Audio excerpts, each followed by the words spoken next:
And so it's a really powerful and a really damning emotion at the same time. And I think like you totally tapped into it in a way that I hadn't yet, of like hope is the ultimate part of this song, not necessarily like the fake plastic aspect of it.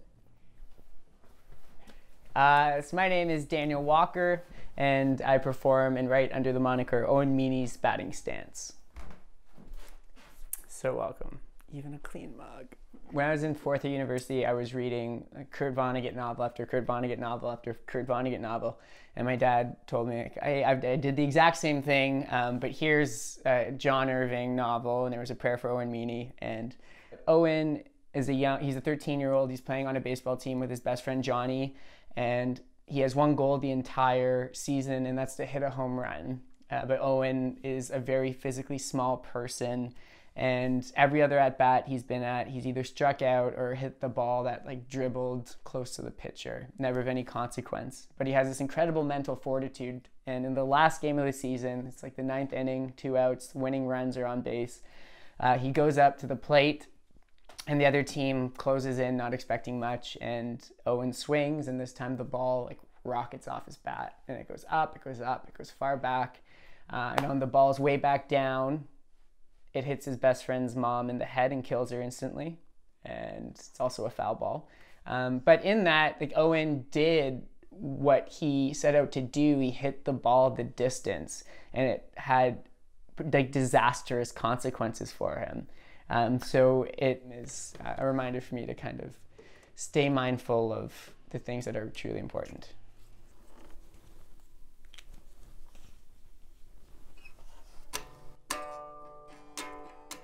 I really love the English language and like grammatical rules and euphemisms, and having elements of like not poetry, but elements of poetry inform my writing. And so it also means a lot in a much more personal and maybe superficial way when someone says, hey, that line and what you did there and that allusion or that metaphor is really great.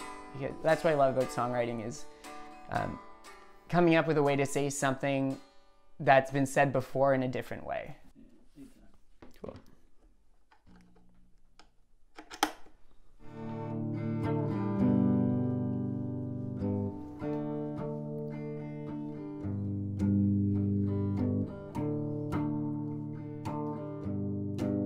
How press begin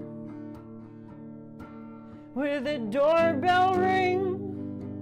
Do you have a working title? Yeah, it's the working title is Playing House. Playing House, okay. Yeah. There's no pets to feed. So it starts like hyper real, like the physical of coming over, and the rules and conditions part was more of an unspoken thing. It was like, you don't start feeling anything because that's not what this is. And that's kind of what the discourse was, and like the first, like when I had these interactions that first inspired the song. Fake plastic scrambled eggs with cardboard toast. Yeah, and then so that is juxtaposed with the scene of, you know, being in that Fisher-Price plastic kitchen with the plastic scrambled eggs, and I couldn't use plastic twice, so cardboard toast, it's, you know, manufactured and euphemism. And then drink tap water as tea, so just trying to like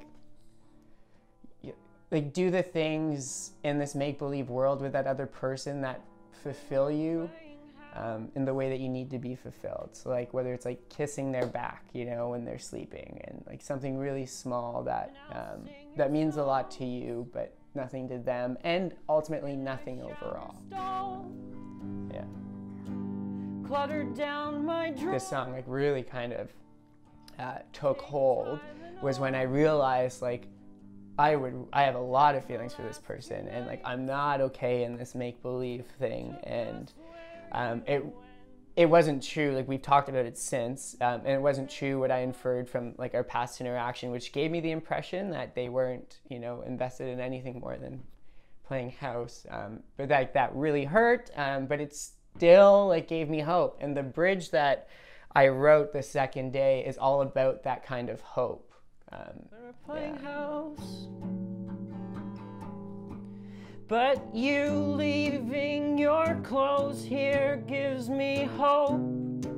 Like when you're playing make-believe, you're projecting what you hope will happen. Like no matter what level of conscientiousness that's at, you're projecting what you really want. Like, and that was definitely the case with this person. And yeah, like the small things of leaving your clothes at the person's house indicates that they'll come back, and you know it's more meaningful than any other sort of interaction in that setting. And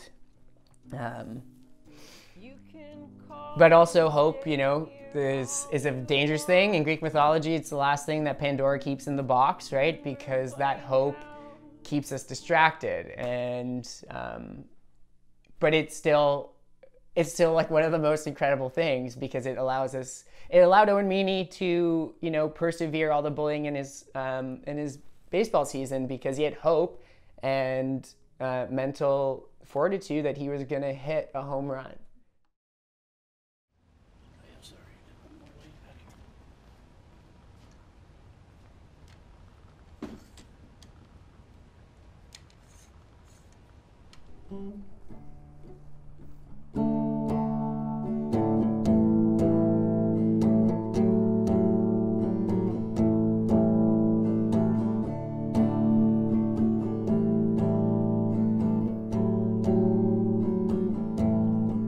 I press begin with a doorbell ring. You pause for rules and conditions. No pets to feed or chores to run. Indoor recess, dressing up. Fake plastic scrambled eggs with cardboard toast.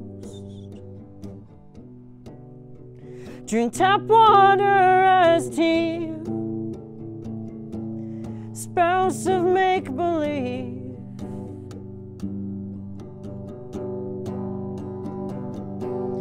When we're playing house.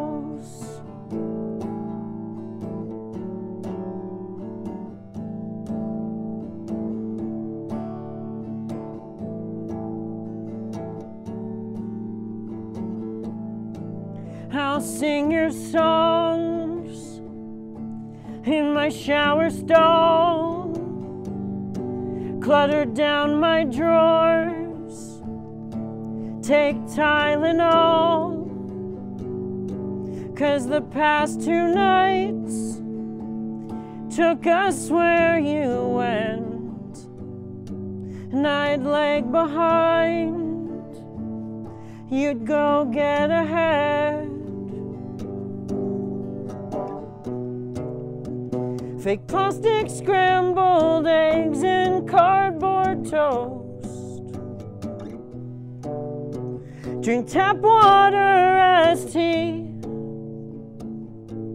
Spouse of make-believe.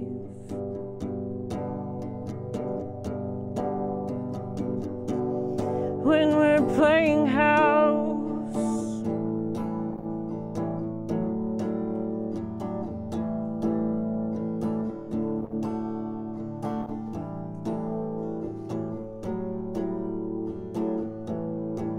But you leaving your clothes here gives me hope.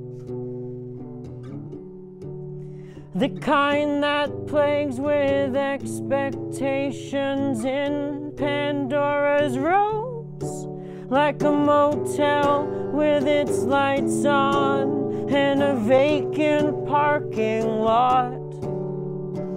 You can call and stay here all you want. You can call and stay here